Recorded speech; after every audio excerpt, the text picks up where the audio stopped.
اور پھر درمیان میں یہ بات بھی عرض کی تھی، آپ کے سامنے بیان کی تھی کہ جب جنتی جنت میں چلے جائیں گے اور جانے کے بعد وہ آپس میں سوال کریں گے ایک دوسرے سے، فی جنات یتساءلون عن المجرمین، ان کا جو سوال ہوگا وہ مجرموں کے بارے میں، ان لوگوں کے بارے میں جو جہنم میں چلے گئے ہیں، ان کے بارے میں وہ آپس میں سوال جواب کر رہے ہوں گے کہ آخر کیا وجہ ہے کہ ایمان والوں کا اتنا بڑا طبقہ اور اتنا جم غفیر اس جہنم میں موجود ہے، تو آخر کیا وجہ ہے؟ پھر آپس میں سوال کرتے کرتے کرتے وہ اس نتیجے پر پہنچیں گے کہ ہم جن سے متعلق بات کر رہے ہیں، جس کے متعلق ہم خود آپس میں گفتگو کر رہے ہیں، اپنے آپ سے پوچھ رہے ہیں کیا اچھا ہوگا کہ اگر ہم آپس کے سوال جواب کو ختم کر کے براہ راست ڈائریکٹ انہی لوگوں سے پوچھ لیا جائے، تو خیر وہ جہنمیوں سے پوچھیں گے ما سلککم فی سقر، کہ آخر وہ کیا چیز ہے جس نے تمہیں جہنم میں پہنچایا۔ وہ بہت ساری جہاں چیزوں کا تذکرہ کریں گے، ان میں سب سے پہلی چیز جس کا وہ تذکرہ کریں گے وہ یہی ہوگی کہ قالوا لم نک من المصلین، وہ یہ کہیں گے کہ ہم دنیا میں نماز نہیں پڑھتے تھے۔ اس سے متعلق تو نماز سے متعلق تو بہت ساری باتیں کہی گئی، ایک وجہ یہ بھی ہے، اور دوسری وجہ یہ کہ آدمی کو اگر معلوم ہو، اس کے علم میں ہو کہ جہنم ہے کیا چیز اور کس چیز کا نام جہنم ہے، وہاں کے عذابات کیا ہیں، وہاں کتنی بھیانک چیزیں، رونی چیزیں اور ایسی چیزیں جسے کوئی برداشت نہیں کر سکے گا، ان چیزوں کا اگر علم ہو جائے تو ممکن ہے کہ ہمیں اس سے بچنا آسان ہو جائے۔ جہنم کہتے ہی ہیں اس دنیا کی زندگی کو مکمل کرنے کے بعد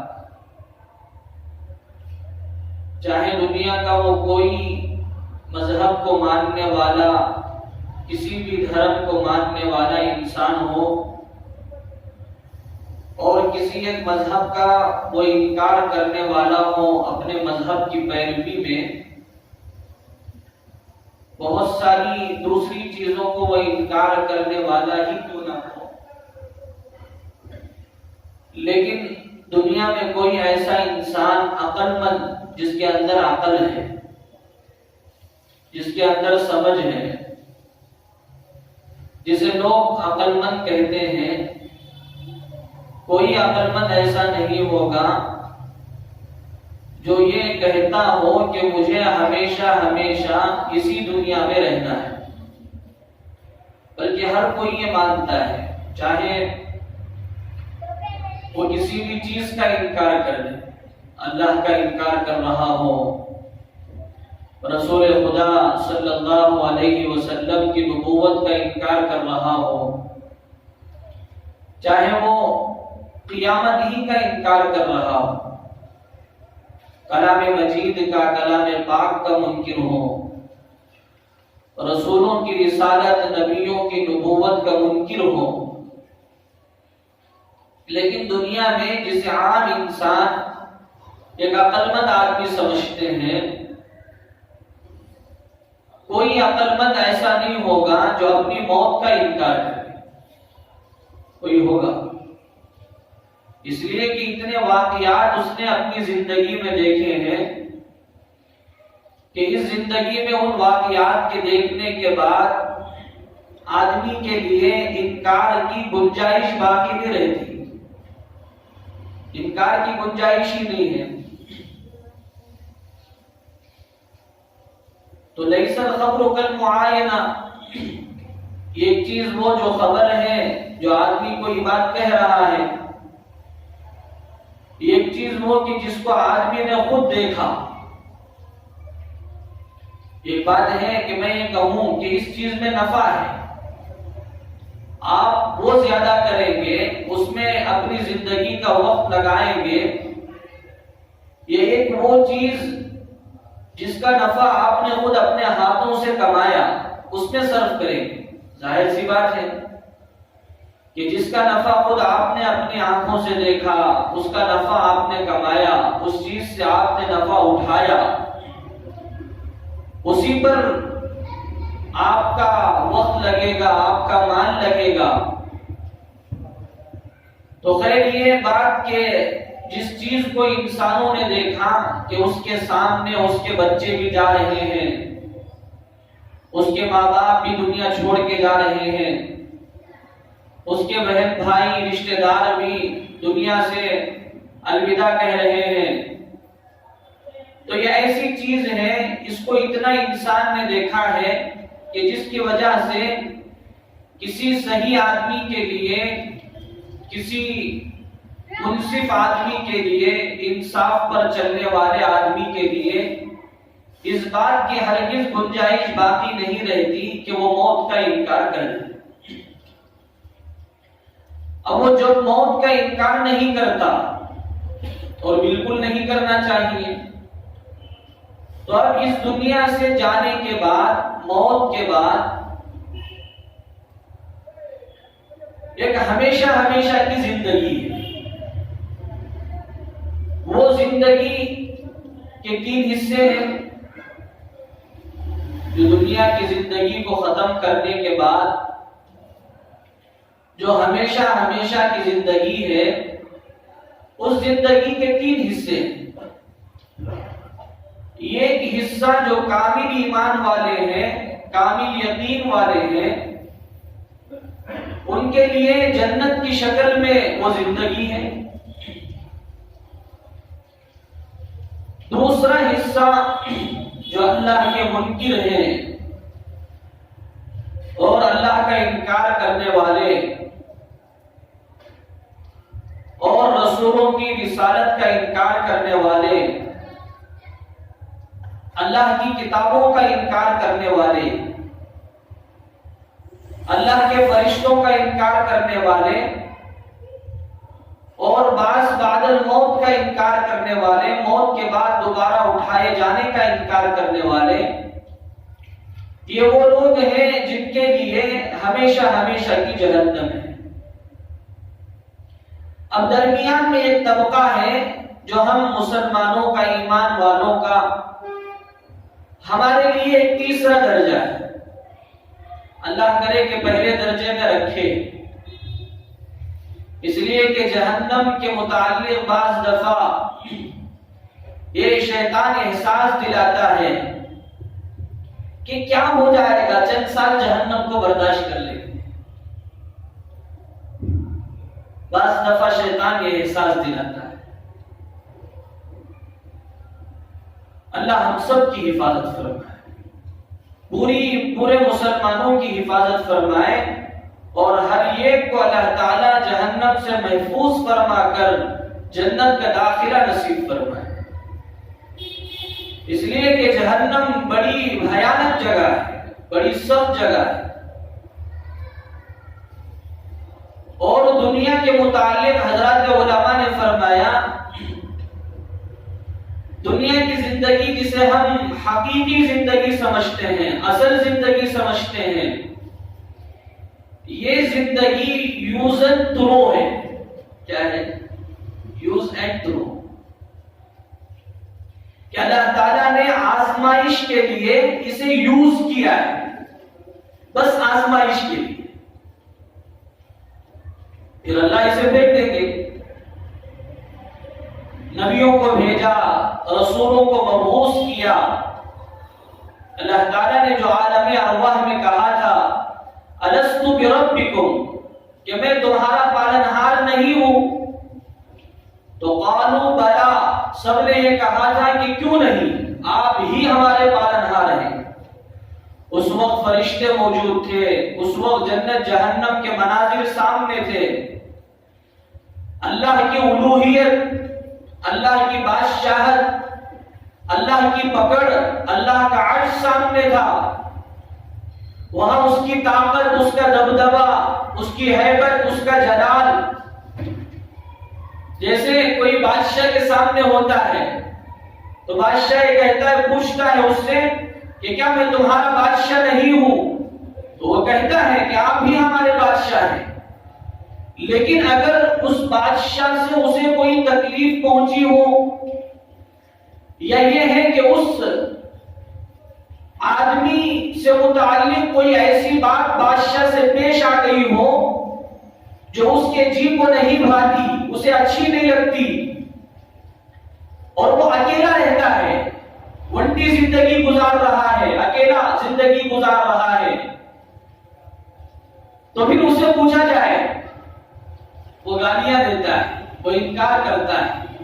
لیکن وہی بادشاہ سامنے ہو، پرائم منسٹر کوئی سامنے ہو، اس کے سپاہی، اس کے ہتھیار، اس کی فوجیں، اس کے کمانڈوز سارے موجود ہوں، اور اس وقت پوچھا جائے تو ہر کوئی مان لیتا ہے۔ تو اسی طرح اللہ تعالیٰ نے، چونکہ اللہ موجود تھے، اللہ سامنے تھے، رسولوں کی جماعت تھی، نبیوں کی جماعت تھی، جنت جہنم کے مناظر سامنے تھے، اس وقت معلوم تھا کہ اگر اللہ کا انکار کر دیا جائے تو ہمیشہ ہمیشہ کی جہنم کا مستحق ہو جاؤں گا۔ اس لیے وہاں تو یہ کہا تھا قالوا بلا، کہ آپ ہی ہمارے پالنہار ہیں۔ تو اللہ نے اس پوری کائنات کو یوز کیا، استعمال کیا آزمائش کے لیے، یوز ہے، پھر اسے تھرو کر دیا جائے گا، ابھی زندگی کو ختم کر دیا جائے گا، اسے توڑ دیا جائے گا۔ اتنی بڑی زمین، اذا زلزلت الارض زلزالها، اسے ایسی حرکت، ایسی جنبش دی جائے گی کہ یہ پوری کی پوری چکنا چور ہو کر سمندر جہنم کی تہ میں جا کر گرے۔ وَأَخْرَجَتِ الْأَرْضُ أَثْقَالَهَا، زمین کے اندر جتنے خزانے ہیں ان تمام خزانوں کو نکال لیا جائے گا۔ وَقَالَ الْإِنسَانُ مَا لَهَا، اور انسان کہے گا کہ اس زمین کو کیا ہو گیا؟ اس زمین نے کبھی پہاڑ کو اپنے اوپر برداشت کیا تھا، بارشوں کو اپنے اوپر برداشت کیا، لاکھوں اربوں نہیں کروڑوں کلو کے وزن کو یہ زمین برداشت کر رہی تھی، کیا ہو گیا اس زمین کو؟ مالا، اس زمین کو کیا ہو گیا کہ اس زمین پر آج یہ تنکا سنبھالنے کی سکت اس کے اندر نہیں ہے۔ وقال الانسان مالا، اور پھر یومئذ تحدث اخبارها بان ربک اوحی لها، وہ زمین یہ کہے گی، اس دن زمین ہر طرح کی خبروں کو ظاہر کرے گی کہ زمین کے کس حصے پر کھڑے ہو کر چوری کیا تھا، زمین کے کس حصے پر کھڑے ہو کر زنا کیا تھا، زمین کے کس حصے پر کھڑے ہو کر جھوٹ بولا تھا، زمین کے کس حصے پر کھڑے ہو کر دھوکہ دیا تھا، زمین کے کس حصے پر کھڑے ہو کر اللہ کی امانت میں خیانت کی تھی، زمین کے کس حصے پر کھڑے ہو کر اللہ کے بندوں کے حق کو ضائع کیا تھا، یہ زمین خبر دے گی۔ تو حدث واخبارها، پھر یہ کہے گی کہ تو یہ انسان کہے گا کہ تو میرے عیب کو چھپا لے، تو میرے عیب ظاہر مت کر، میرے گناہوں کو ظاہر مت کر۔ وہ کہے گی بِأَنَّ رَبَّكَ أَوْحَىٰ لَهَا، مجھے تو میرے رب نے اسی چیز کا حکم دیا ہے، میں اپنے اندر جو کچھ امانتیں رکھتی ہوں، تمہارے گناہ کی جو کچھ خبریں رکھتی ہوں، وہ ساری کی ساری خبروں کو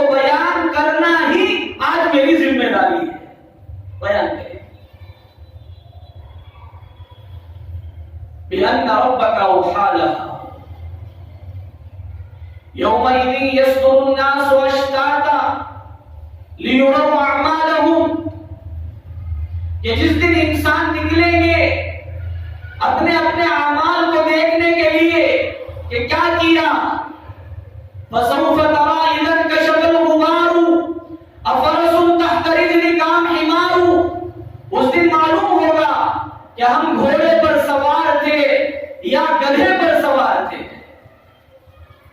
ہم دنیا کی یہ زندگی آخرت کو بنانے کے لیے جی رہے تھے یا دنیا کی اس زندگی کو دنیا میں کھپانے کے لیے، دنیا بنانے کے لیے، آخرت کو برباد کرنے کے لیے جی رہے تھے.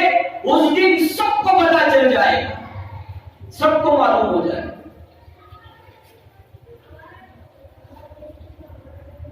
اب جو لوگ، جن لوگوں نے نیک اعمال کیے، اللہ کے احکامات کے مطابق اپنی زندگیاں گزاری، اور سارے کے سارے انسانوں کو حکم ہوگا کہ اب تمہارا فیصلہ ہو چکا ہے، اب یہاں سے اپنے اپنے نامۂ اعمال لے کر اپنی جنت یا اپنی جہنم کا پروانہ لے کر ایک بہت بڑی پل بچھائی گئی ہے، پل صراط جسے کہتے ہیں، اس پر سے گزرو. اس پر سے گزر کر یا تو سیدھا جنت میں چلے جاؤ، اگر تم ایسے ہو کہ اس پر سے گزرنے کی تمہارے اندر طاقت نہیں ہے، سکت نہیں ہے. طاقت کا یہ مطلب نہیں کہ دنیا میں باڑی بنا لو، باڑی بلڈر بن جاؤ تو اس پل صراط پر سے گزر جائیں گے. خوب ریس کر لو، ریس جیت لو، اس پل صراط پر سے گزر جائیں گے، ایسا نہیں ہوگا. بلکہ وہاں طاقت تو اعمال کی چلے گی، وہاں طاقت ایمان کی چلے گی کہ جس کا ایمان جتنا مضبوط ہے اور جس کا ایمان، جس کا یقین جس قدر مضبوط ہے، وہ اتنی تیزی کے ساتھ پل صراط کو پار کر سکے گا. کہ وہ پل صراط جو بال سے زیادہ باریک ہے، راستہ اگر بال سے زیادہ باریک ہو کون چل پائے گا، اور تلوار سے زیادہ تیز ہو، تلوار سے زیادہ تیز، تلوار پر کوئی پیر رکھ کے بتائے، تلوار سے زیادہ تیز ہو، بال سے بھی زیادہ باریک ہو، اور آگ سے زیادہ گرم ہو. جو دنیا کی آگ ہے، اس لیے کہ اللہ نے پل صراط کو جو بچھایا ہے وہ تو جہنم کے اوپر بچھایا ہے. کہاں ہے پل صراط؟ جہنم کے اوپر ہے. اب وہاں سے گزرنا ہے. جتنے اللہ کے نافرمان ہیں، مشرک ہیں، اللہ کا انکار کرنے والے اور اللہ کی شریعتوں کا انکار کرنے والے، وہ سارے کے سارے پل صراط پر سے نہیں گزر پائیں گے. پل صراط ان کے لیے کٹے گی اور وہ ڈائریکٹ جہنم میں گر جائیں گے. حضرت علامہ ابن کثیر رحمت اللہ علیہ نے فرمایا کہ حضرت علی رضی اللہ عنہ اپنے ہاتھوں کے اشاروں سے سمجھایا کرتے تھے کہ جہنم میں 7 درجے ہیں. ارے بولو کتنے درجے ہیں؟ 7 درجے. سونے والے اٹھ جاؤ. 7 درجے. ایک، دوسرا، تیسرا، اس طرح ہاتھ کے اشارے سے حضرت علی رضی اللہ عنہ سمجھاتے تھے کہ سب سے نیچے منافقین کا درجہ ہے. ان المنافقین فی الدرک الاسفل من النار، کہ جہنم میں سب سے نچلا درجہ کس کا ہوگا؟ منافقوں کا. منافقوں کا. منافق کسے کہتے ہیں؟ زبان کے مسلمان، دل کے کافر. زبان کے تو مسلمان ہیں لیکن دل میں کفر بھرا ہے. اتنا ہی نہیں، زبان میں سچ، دل میں جھوٹ. زبان میں وعدہ، دل میں وعدہ خلافی. زبان پر امانت، دل میں زبان میں سچ کے دعوے اور دل میں جھوٹ کے خیالات، یہ منافق ہے۔ حضرت امام غزالی رحمت اللہ علیہ اپنے زمانے کے لوگوں کو دیکھ کر یہ کہا کرتے تھے کہ اگر صحابہ کی جماعت تم کو دیکھ لیتی، اس زمانے کے انسانوں کو دیکھ لیتی، تو وہ یہ کہتی کہ تم سارے کے سارے منافق ہو۔ کیا ہو؟ ارے بولو، منافق ہو۔ آج سے تقریباً 500 سال پہلے کا زمانہ، جس میں نہ واٹس ایپ کا زمانہ، نہ فیس بک کا زمانہ، نہ یوٹیوب کا زمانہ، اور اتنے گناہوں سے پاک زمانہ، وہ زمانہ جس زمانے میں حضرت امام غزالی رحمت اللہ علیہ یہ فرما رہے ہوں کہ اگر صحابہ کی جماعت تم کو دیکھ لے گی تو تم سے متعلق یہ کہے گی، تمہارے بارے میں صحابہ کی جماعت یہ کہے گی کہ تم سارے کے سارے منافق ہو۔ ہم اپنے بارے میں سوچیں کہ اگر صحابہ کی جماعت ہم کو دیکھے گی تو کیا کہے گی؟ ان کو دیکھی تو منافق بولتی ہے، ہم نہ دیکھی تو جہنمی بولتا رہی نا، منافق۔ فَأَمَّا مَنْ خَفَّتْ مَوَازِينُهُ فَأُمُّهُ هَاوِيَةٌ۔ حضرت علی رضی اللہ عنہ فرماتے تھے کہ یہ منافقین کا طبقہ جہنم میں سب سے نچلا درجہ ہے، جس کا نام ہاویہ ہے، جس کا تذکرہ اللہ نے سورۃ القاریہ میں کیا کہ یہ ہاویہ، اس میں منافقین رہیں گے۔ کہ اللہ کے نبی علیہ السلام کی حدیث کو، جیسے میں نے اس سے پہلے بھی عرض کیا کہ حضرت ابو ہریرہ رضی اللہ عنہ نے بیان کیا کہ جناب محمد رسول اللہ صلی اللہ علیہ وسلم نے ارشاد فرمایا کہ جہنم کے کنارے سے یہ پتھر پھینکا گیا، وہ پتھر گرتے گرتے گرتے جب ڈالا گیا تو 70 سال کے بعد جا کر اس کی گہرائی میں پڑا۔ ارے کتنے سال کے بعد؟ 70 سال کے بعد۔ تو سوچیں کتنی گہرائی ہوگی 70 سال کے بعد۔ 1000 فٹ 10,000 فٹ کے اوپر، پہاڑ کے اوپر آپ چلے جائیں، وہاں سے ایک پتھر آپ ڈالیں، کتنی دیر میں گرے گا؟ 2 منٹ، 5 منٹ، چلو زیادہ سے زیادہ 10 منٹ۔ اور آخرت کا ایک دن، یہ جو 70 سال ہے، یہ دنیا کے اعتبار سے نہیں، آخرت کے اعتبار سے۔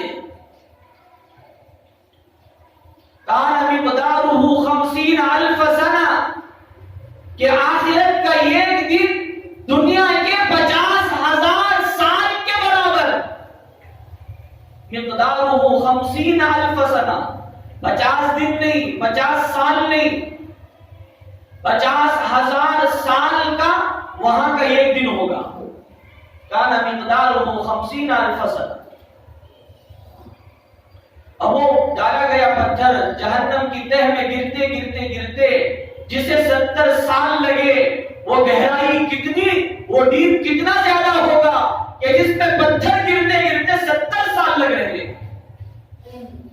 اب اس میں کون رہیں گے؟ منافقین رہیں گے۔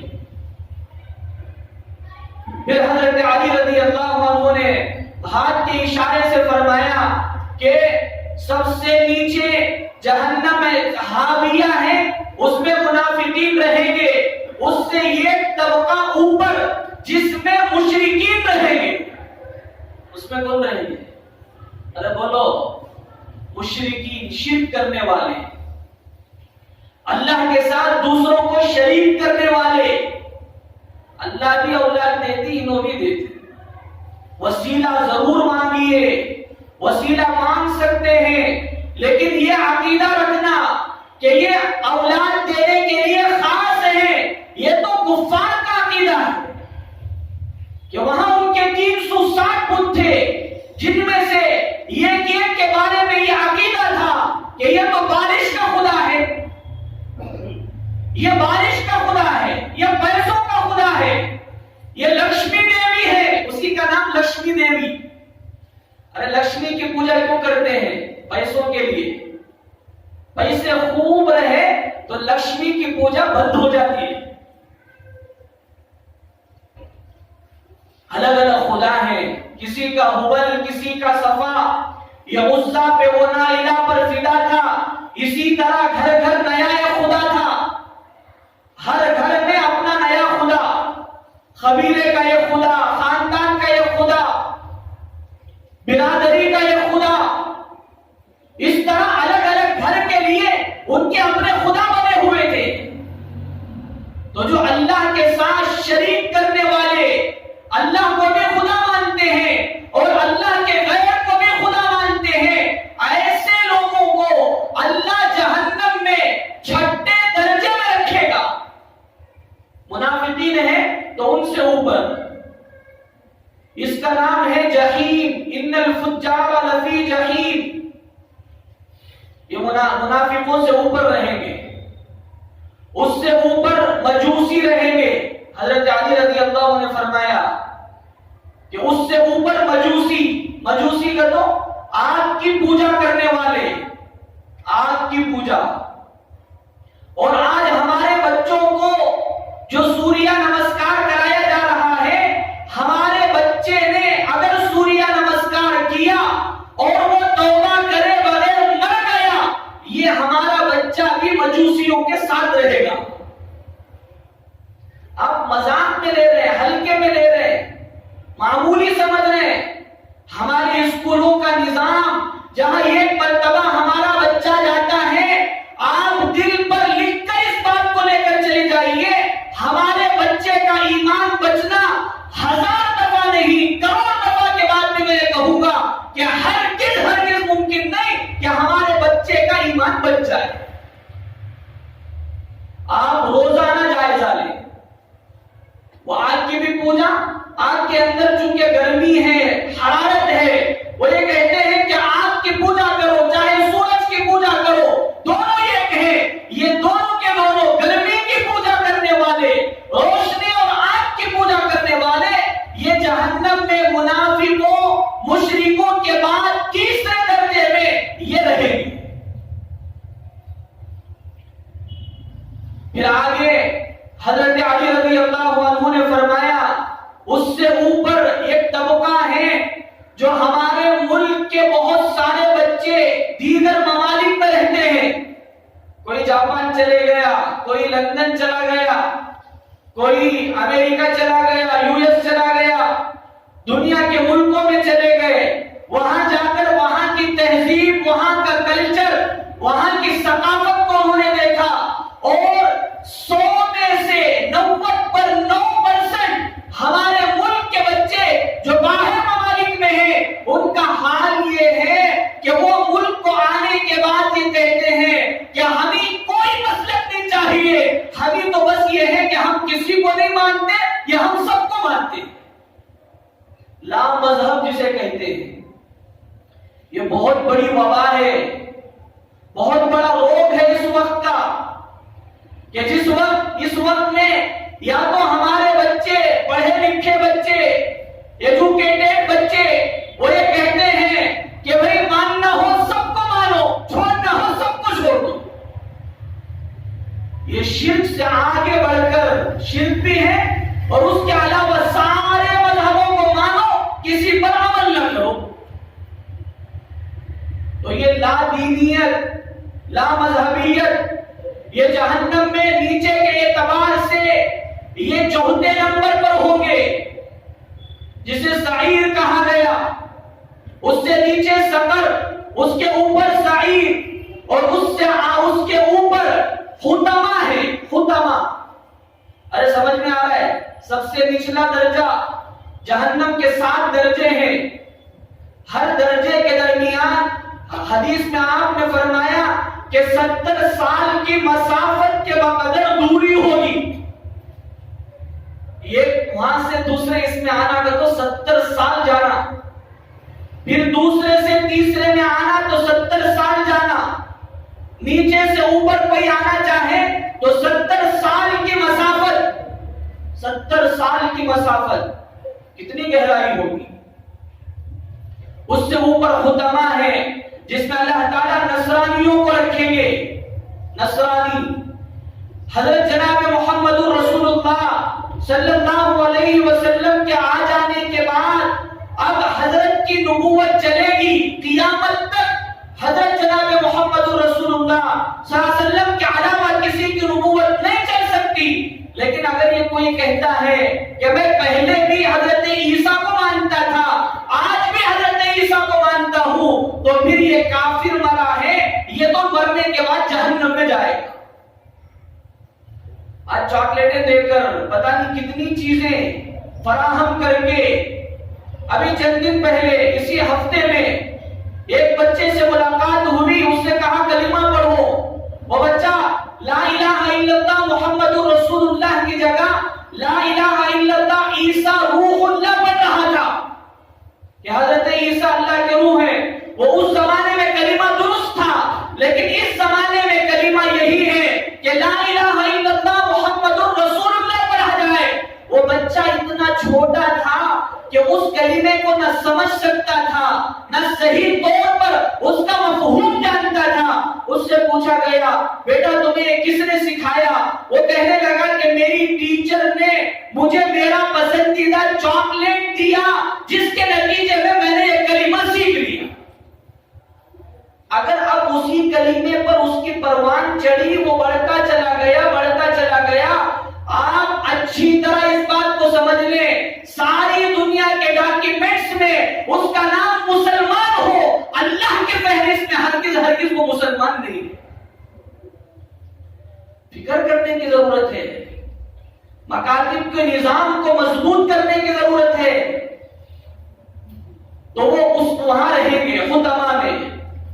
پھر اس کے آگے ایک طبقہ ہے جس کا نام لغا، جس میں اللہ یہودیوں کو رکھیں گے کہ حضرت موسیٰ علیہ السلام کو اس زمانے میں نبی مانتے تھے، ان کی پیروی کرتے تھے. وہ جائز تھا، درست تھا، بلکہ ضروری تھا.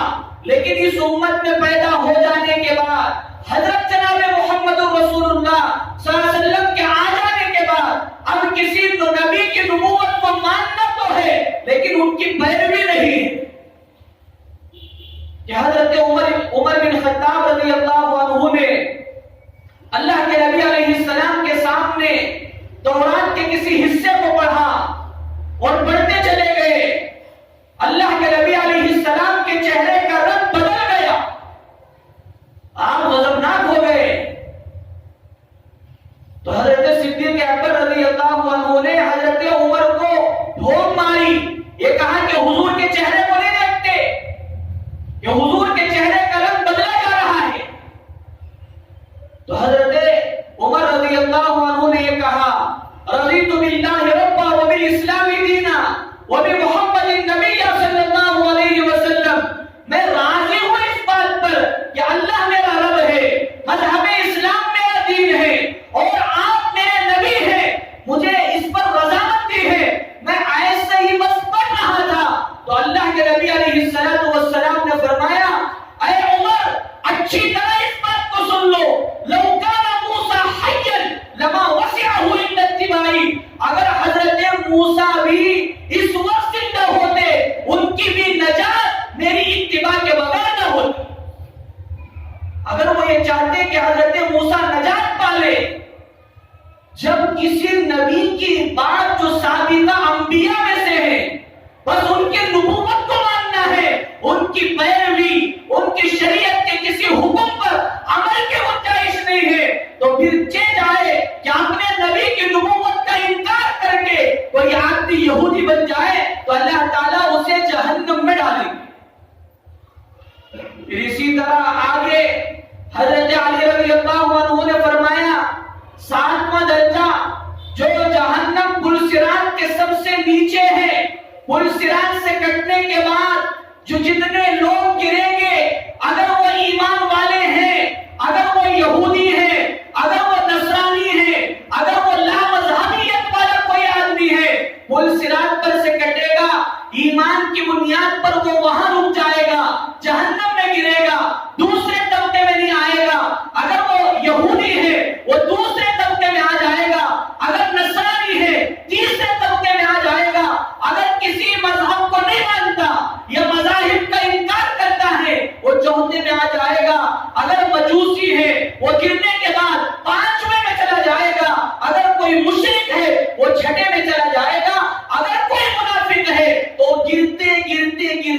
جہنم کے سب سے نچلے درجے میں چلا جائے. اللہ ہم سب کی حفاظت فرمائے. یہ گردن نکلے گی جہنم سے، وہ ایک مرتبہ جب ڈسے گی، ایک مرتبہ. اب اس پہلے درجے کا، پہلے طبقے کا کچھ حال میں آپ سے بیان کروں کہ اللہ کے نبی علیہ السلام نے بیان کیا کہ ایک گردن نکلے گی جس کے 2 کان 2 آنکھ ہوں گے. ابھی گردن نکلی ہے، سر نہیں، چہرہ نہیں، صرف گردن نکلی ہے. اس کی 2 آنکھیں بھی ہیں اور 2 کان بھی ہیں. پھر وہ کہے گی اکلت بثلاثہ، اللہ نے آج مجھے 3 طرح کے لوگوں پر مسلط کیا ہے. یہ وہ بکل جبار عنید، ہر طرح کا سرکش اور ہر طرح کا ضد کرنے والا. جو نماز نہیں پڑھتا تھا، وہ اذان دی جاتی تھی، وہ ضد کرتا تھا کہ دیکھا جائے گا آگے زندگی ملے گی، نماز پڑھ لیں گے، روزہ رکھ لیں گے، اللہ کی شریعت پر عمل کر لیں گے.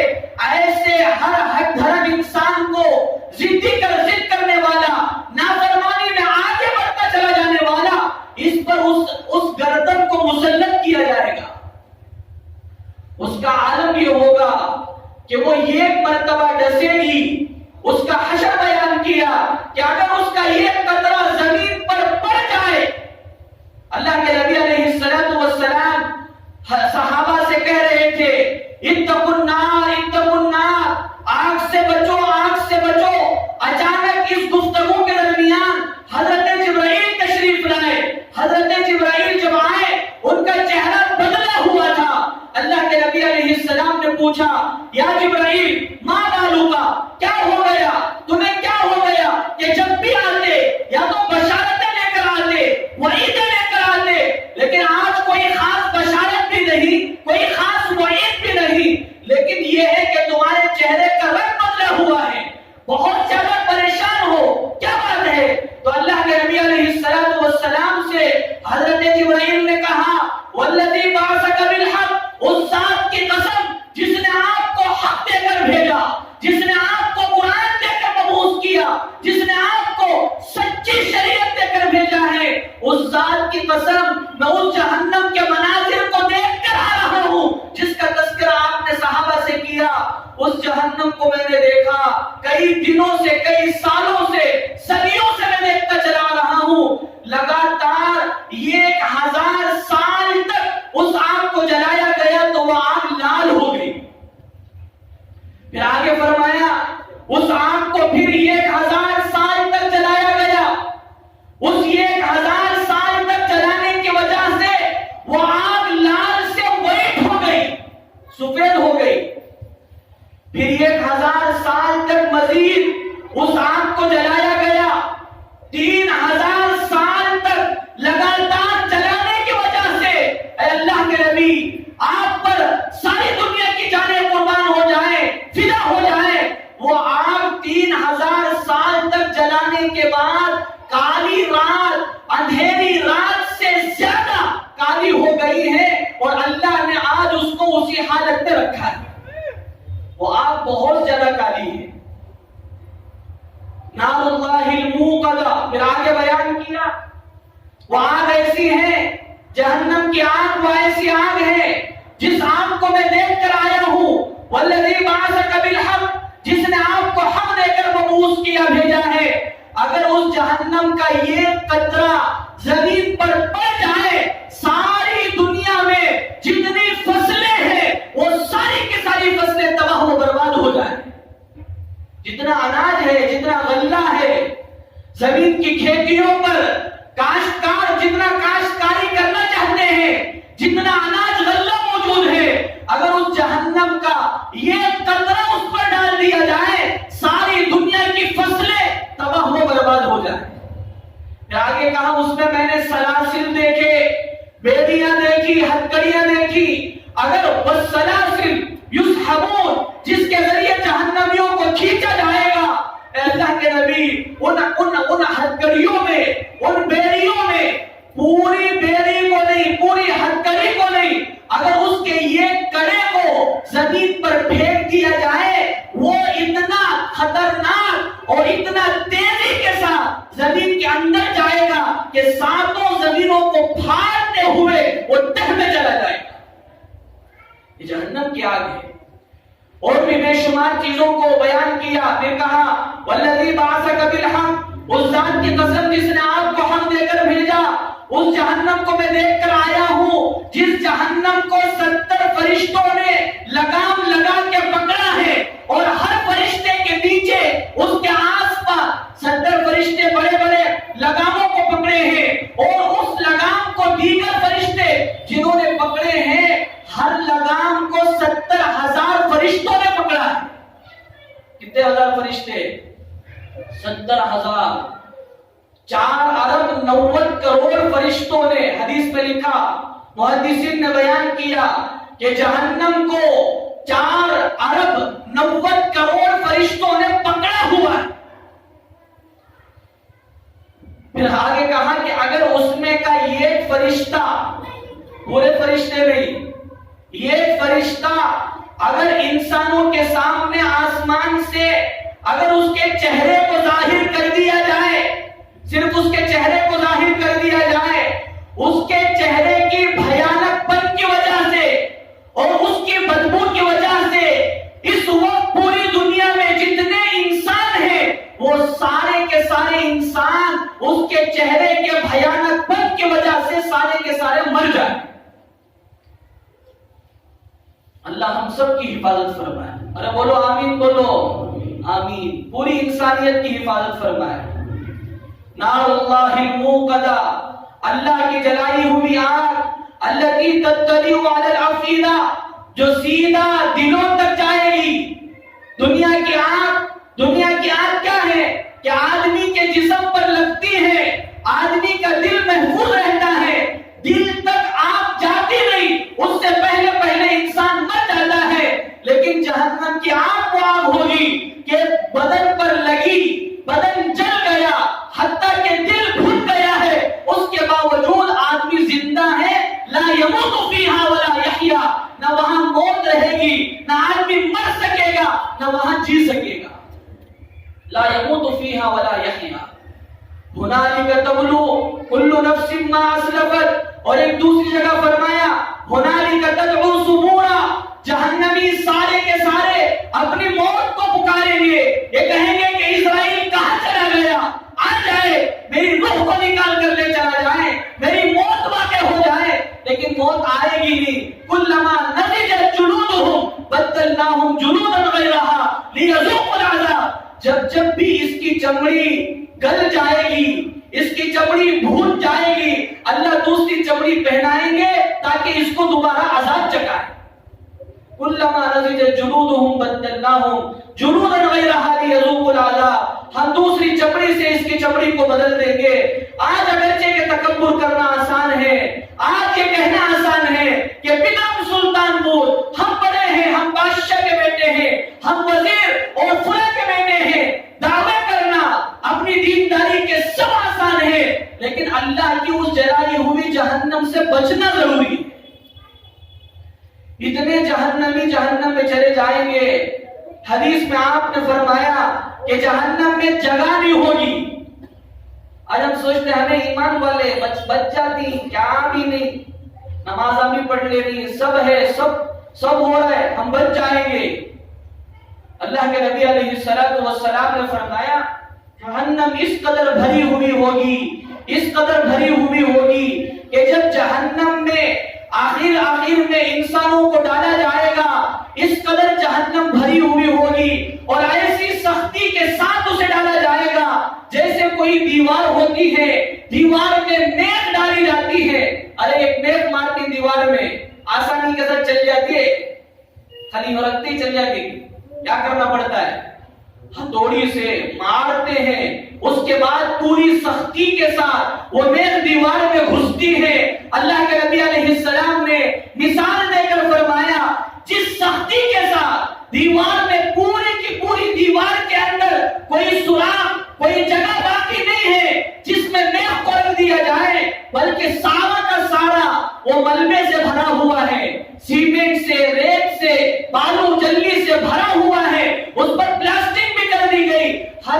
سے وہ اپنی چیزوں سے بھرا ہوا ہے، اس میں میخ رکھنے کی گنجائش نہ ہو، اسے سختی کے ساتھ میخ کو اس میں جس قدر مارا جاتا ہے ایسی سختی کے ساتھ جہنم میں جہنمی کو ڈھوسا جائے گا. اتنے انسان اس میں ہوں گے. اس کے بعد اللہ پوچھیں گے حل امتلاتی، اے جہنم کیا تو بھر گئی؟ وہ کہے گی حل من مزید، اے اللہ میرے اندر اب بھی گنجائش باقی ہے، تیرے نافرمان بندوں کو اور بھیج، میں اسے جلانے کے لیے تیار. وہ تو مانگتی رہے گی حل من مزید، حل من مزید، اور چاہیے، مجھے تیار کیا ہی گیا، مجھے بنایا ہی گیا تیرے نافرمان بندوں کو ختم کرنے کے لیے، لہذا اور بھیج. جب وہ بار بار اللہ سے کہے گی اے اللہ اور بھیج اور بھیج اور بھیج، تو حدیث میں آپ نے فرمایا اللہ تعالیٰ اپنا قدم مبارک جہنم پر رکھیں گے. اپنا قدم اللہ جہنم پر رکھیں گے. اب اللہ کا قدم کس طرح ہے، اللہ کا پیر کس طرح ہے، وہ اللہ ہی بہتر جانتے ہیں، اس میں ہمیں پڑھنے کی اجازت نہیں ہے. جب اللہ اپنا قدم مبارک رکھیں گے تو پھر جہنم یہ کہے گی قد قد فبعزتک وکرمک، اے اللہ بس بس بس، یہ جتنے انسان میرے اندر جہنم کے اندر موجود ہیں اتنے نہیں، ایسے کروڑ گنا آ جائیں میں سب کو برداشت کر سکتی ہوں، آپ کے غصے کو برداشت نہیں کر سکتی. اور پھر حدیث میں آپ نے فرمایا جہنم کا حال کس قدر بھیانک ہوگا کہ ایک جہنمی کو، ایک دنیا کے سب سے زیادہ پریشان کن انسان کو جس نے اپنی پوری زندگی پریشانی میں گزاری، اسے جہنم میں اور اسے جنت میں غوطہ دیا جائے گا. صرف اسے اٹھایا اور جنت میں یوں جنت کی ایک نہر میں اسے ڈبو کر نکال دیا گیا. اسے پوچھا جائے گا کہ تو دنیا میں کوئی مصیبت دیکھا؟ وہ کہے گا کہ میرے اوپر پلک جھپکنے کے برابر بھی کوئی مصیبت نہیں ہے. جنت میں ایسا مزہ ہوگا، وہاں کی نعمتیں، وہاں کی حوریں، وہاں کے غلمان، خادم، محلات سونے چاندی کے، ساری چیزوں کو دیکھ کر یہ کہے گا کہ میرے اوپر تو دنیا میں کوئی مصیبت نہیں گزری، جلدی مجھے روح دے اور مجھے اس جنت کے اندر داخلہ دے دے. وہ بھاگنے کی کوشش کرے گا. اسی طرح اللہ تعالیٰ دنیا کے یہ بہت بڑے بادشاہ کو جس کے پاس ہر طرح کی سہولتیں، ہر طرح کی آسانیاں، چاروں طرف غلام، خادم، بادشاہ ہیں اور ملکائیں، ساری پریاں اس کے پاس موجود تھی، ہر طرح کی نعمت دنیا میں اسے مہیا تھی. ایسے عیش پرست انسان کو صرف اٹھایا اور جہنم کے قریب خالی یہ منڈی جھکا کوئی اٹھائیں گے، اس سے پوچھا جائے گا کہ تو دنیا میں کسی عیش و عشرت کو دیکھا ہے؟ دنیا میں تجھے کوئی سکون ملا تھا؟ وہ کہے گا دنیا میں سکون ملنا تو کیا، میں نے سکون کا خیال بھی نہیں کیا. جبکہ وہ دنیا میں اس قدر عیش و عشرت کی زندگی اس نے گزاری، ہر طرف بادشاہت تھی، نوکر چاکر تھے، حشم خدم تھے، ملکائیں اور ساری ہر طرح کی پریاں اس کے پاس موجود تھی. لیکن جہنم صرف بتائی گئی کہ اسے آزمانے کے لیے یوں جھکا کے اٹھایا جائے گا. وہ کہے گا کہ دنیا میں کوئی نعمت دیکھی؟ وہ کہے گا نعمت دیکھنا تو دور کی بات، نعمت کا خیال بھی میرے اوپر سے نہیں گزرا. ایسی تکلیف ہوگی. اس لیے اس آگ سے بچنا ہے. جیسے میں نے شروع میں عرض کیا کہ جہنم جنتی جنت میں چلے گئے، جانے کے بعد جنتی آپس میں ڈسکس کر رہے ہیں کہ یہ جہنم میں کیسے چلے گئے، ما سلککم فی سقر، آخر کیا چیز ہے جس نے تمہیں اس جہنم میں پہنچایا؟ وہ پہلا جملہ یہی کہیں گے کہ ہم دنیا میں نماز نہیں پڑھتے تھے. ارے وہ جہنم میں کون گئے سو؟ ارے بولو. جہاں بہت سارے گئے اس میں بڑا طبقہ، بڑا حصہ وہ ہوگا جو دنیا میں نماز نہیں پڑھتے تھے، جو دنیا میں تصویر کشی کرتے تھے. آج فوٹو بنانا بہت آسان ہو گئے، ہر کوئی دھڑا دھڑ فوٹواں. کہاں گئے وہاں کھانا ملیں دے نکو ملیں دے سیلفی ہونا، پانی ملے نہ ملے سیلفی ہونا. بہت عجیب طرح کی کارگزاریاں، کیسے حالات. لیکن جہنم ہے کہ جس میں اللہ تعالیٰ ہر مصور کو، جیسے میں نے کہا کہ وہ گردن نکلے گی، وہ 3 آدمیوں پر اسے مسلط کیا جائے گا. ایک وہ جو ضدی ہے، ہر دھرمی کرنے والا، شریعت کے خلاف، دین کے خلاف، اعمال کے خلاف، اسی طرح اللہ کے ساتھ کسی کو شریک کرنے والا، اور وہ گردن یہ کہے گی کہ اللہ نے مجھے مسلط کیا ہے. تیسرے نمبر پر اس آدمی پر جو دنیا میں تصویر بناتا تھا. تصویر کشی کرنا بالکل ناجائز، حرام ہے. آج اس کی قباحت ختم ہو رہی ہے. کیا دیندار، کیا غیر دیندار، سب جنے سیلفی لے رہی اسٹیٹس میں مست. ایک چھوٹی دعوت ہوئی اس پر بھی اسٹیٹس، اور چھوٹی پارٹی ہوئی اس پر بھی اسٹیٹس. کہیں گئے I am going, I am backing، پتہ نہیں کیسے کیسے الفاظ، کہ میں جا رہا ہوں، میں آ رہا ہوں. I am back from Bangalore, پتہ نہیں عجیب عجیب طرح کے الفاظ، میں بنگلور سے واپس آ رہا ہوں. بھئی کیا ضرورت ہے؟ کیا اس کے بغیر آپ کا پیٹ نہیں بھرتا؟ اس کے بغیر آپ کی کمائی نہیں ہوتی؟ شدید ضرورت کی بنیاد پر حتیٰ کہ بنگلہ دیش کے علماء کی بڑی جماعت باوجود یہ کہ استطاعت ہونے کے وہ یہ فتویٰ لگاتے ہیں کہ ہم میں سے کسی پر حج فرض نہیں ہے. کیوں؟ اس لیے کہ حج کے لیے پاسپورٹ ضروری ہے، اور پاسپورٹ کے لیے فوٹو پکڑنا ہے، اور فوٹو پکڑنا شریعت میں ناجائز ہے. اس بنیاد پر علماء کی ایک جماعت فتویٰ لگا کے بیٹھی ہے، اور وہ یہ صاف کہتی ہے کہ ہمارے اوپر تو حج فرض ہی نہیں ہے. ایک فرض عمل کرنے کے لیے ہم حرام کاری کریں، اس کی اجازت نہیں ہے، لہذا وہ حج کو نہیں جاتے. وہ یہ کہتے ہیں کہ سعودی والوں سے تم ویزا کو کینسل کرو، پاسپورٹ کو کینسل کرو، یہ فوٹو کے مسئلے کو ختم کرو، اس کے بعد ہی ہم حج کے لیے آئیں گے، ورنہ نہیں آئیں گے. اگر اللہ پوچھے گا تم کو کھڑا کر دیں گے، ہم نہیں آنے والے حج کو. جب اس مسئلے کے لیے اتنی شدت وہاں برتی جا رہی ہے، آج ہم چھوٹے چھوٹے کاموں کے لیے کوئی ضرورت نہیں، کوئی حاجت نہیں، اس کے بغیر ہم تصویر کھینچ رہے ہیں. ایک بڑے عالم دین نے کہا اگر قیامت آئے گی تو سب سے پہلے خانہ کعبہ میں آئے. لوگ گرم ہو گئے، کیا حضرت ذرا سوچ سمجھ کو بولو، کیا بول رہی تمہیں، قیامت خانہ کعبہ میں آتی کرینا؟ حضرت نے کہا ہاں، اس لیے کہ اس وقت پوری دنیا میں سب سے زیادہ حرام کاری، میں تھوڑا اور سمجھ کے بولوں کہ حرام کام جو ہو رہا ہے وہ خانہ کعبہ میں ہو رہا ہے. انہوں نے کہا کیسے؟ کہا کہ تصویر کھینچنا حرام ہے، اس وقت سب سے زیادہ تصویر کشی خانہ کعبہ کے اندر ہو رہی ہے. ہم نے خود دیکھا کہ کسی ملک کی خاتون، بلکہ ایسا انداز ہوا کہ وہ ہمارے ہی ملک کی بدقسمت خاتون ہوگی، طواف کر لی، طواف کرنے کے بعد لپسٹک لگا لے، خانہ کعبہ دیکھو سیلفی مار لے.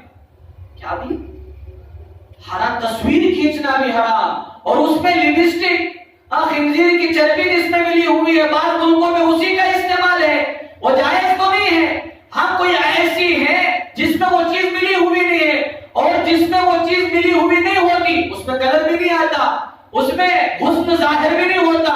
استعمال جو ہو رہا ہے بغیر تحقیق کے، جس میں سردار کی سینگوں اور سردار کی چربی مل کر ہے، اس کا استعمال خانہ کعبہ کے اندر، اور اس پر سیلفی لی جا رہی ہے. تو اس بزرگ نے صحیح کہا کہ قیامت سب سے پہلے وہاں ہے. تو وہ گردن یہی کہے گی کہ اللہ تعالیٰ نے مجھے مسلط کیا ہے ہر تصویر بنانے والے پر. تو سب بچیں گے انشاءاللہ. ارے بولو کیا بولتی تمہیں، سب سے بچنے والا کیا؟ سب بچتی انشاءاللہ. آج کے بعد ایک فوٹو نہیں پکڑنا. دیکھو انشاءاللہ میں آواز اس لیے ہے، ذرا زور سے بولو.